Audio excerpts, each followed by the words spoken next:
mga lalabs! Kumusta? Mga pita?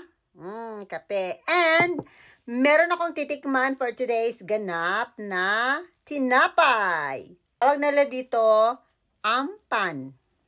Dito kasi sa Japan, maraming nagbibigay sa mga schools ng kung ano-anong mga maliliit na bagay lang para sa iba, pero para sa kanila, yung mga maliliit na bagay na yon, mga meaningful yon, ganon.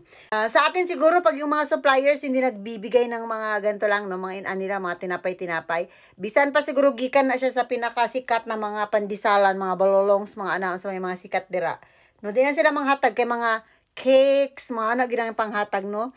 Dito sa Japan, yung pinaka-example ng it's the thought that counts. Ganun. Okay. Sabi nung katabi ko na, na teacher, ito daw ay galing sa pinakasikat na Paya Bakery. Sa city kung saan ako nagtuturo. Okay. So, this is the first time na matitikman ko itong ampa na ito for today's ganap. Okay, so tignan natin. Ayan.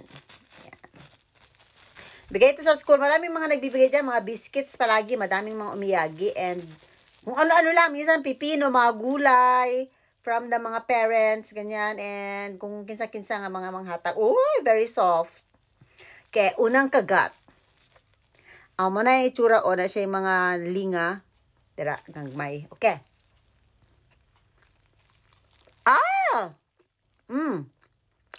Kaya pala sabi nung teacher na kasama ko, ano daw? Sweet bread. Kasi sa English ang tawag dito ay sweet roll.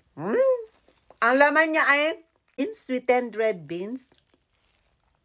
Pandimongo. No, mahilig sa pandimongo.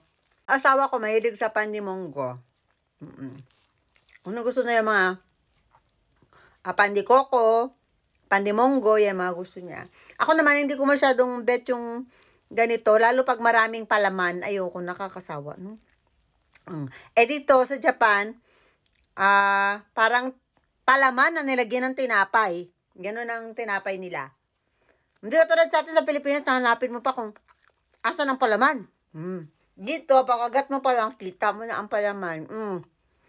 Mas malaki pa ang palaman kaysa sa tinapay. Sweet nga siya, sweet. Wala na tanaanad, magkaanong mga tamis kaayo.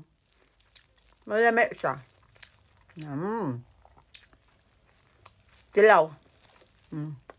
Ngunit ilang pandimunggo, asong dako